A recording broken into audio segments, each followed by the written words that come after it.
नमस्कार, मी विश्वास पाठक। आजच माझ्या एका मित्राने एक व्हिडिओ फॉरवर्ड केला ज्याच्यामध्ये माझ्या नावाचा उल्लेख आहे। हा व्हिडिओ आहे श्रीयुत साकेत सुरी यांचा। साकेत सुरी यांच्याबद्दल मी थोडी माहिती घेतली तर असे लक्षात आले की सोलार मॅन्युफॅक्चरिंग असोसिएशनचे ते अध्यक्ष आहेत आणि त्यांचा सोलार मॅन्युफॅक्चरिंगचा व्यवसाय देखील आहे। आणि मग तो व्हिडिओ पूर्ण ऐकल्यानंतर मला आकलन झालं की मुळामध्ये 600 पानांचे जे पिटिशन MERC कडे फाईल झाले आहे आणि ज्याच्यामध्ये जे आकडे आहेत ते कोण कशा प्रकारे बघतो त्याप्रमाणे त्याला दिसतील।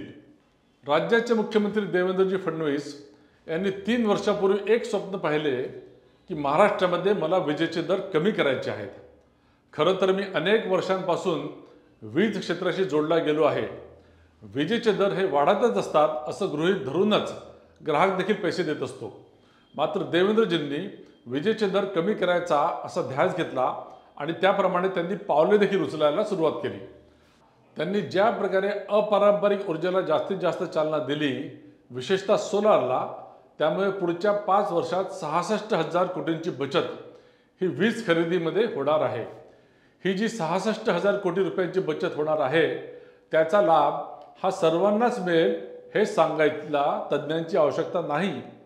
म्हणून उद्योगांवरील क्रॉस सबसिडी हटवणे असो, घरगुती ग्राहकांचे दर कमी करणे असो, उद्योगांचे वीज दर कमी करणे असो, व्यावसायिक ग्राहकांचे दर स्पर्धात्मक करणे असो, अशा सर्व प्रकारच्या ग्राहकांना लाभ मिळणारच आहे। शेतकऱ्यांना तर आपण याआधीच मोफत वीज देत आहोत आणि नेमके हेच त्या पिटिशनमध्ये म्हटले आहे। हे करताना सोलारचा यामध्ये मोठ्या प्रमाणात वाटा राहणार आहे। यापूर्वी वीज म्हटले की ती मुख्यतः कोळशापासून बनवलेली थर्मल असायची, त्याचे दर सुद्धा चढ असायचे। मात्र थर्मल सोबत आता सोलार वीज कमी दराने उपलब्ध झाल्यामुळे हे इक्वेशन आता बदलले आहे। इक्वेशन बदलल्यामुळे आता सरकारतर्फे वेगवेगळे प्रयत्न केले गेले ज्यामुळे सामान्य ग्राहकाला लाभ मिळावा। जसे दिवसाचे दर वेगळे, रात्रीचे दर वेगळे, त्यानुसार सवलती। वीज खरेदीत मोठ्या प्रमाणात पैसे वाचत असल्याने हे होणे शक्य आहे।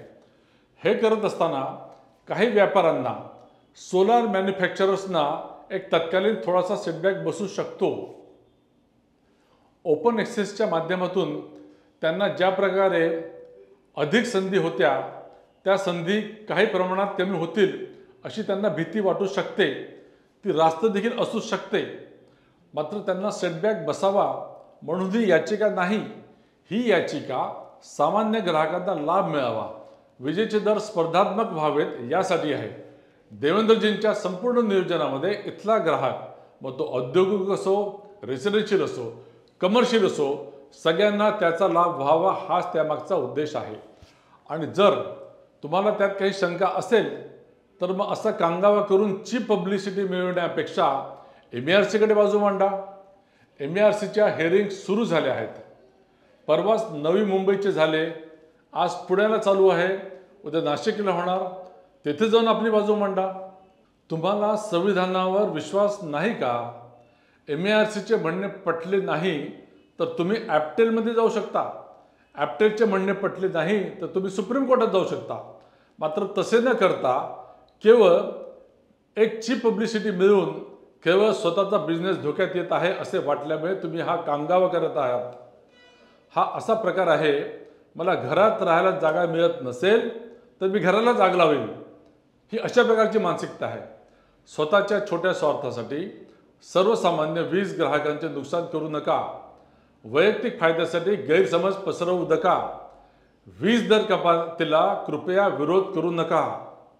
आणि देवेंद्रजींनी जी काही आपला हा जो ध्यास घेतला आहे त्याला सर्वांनी मिळून आपण सहकार्य करायला हवे।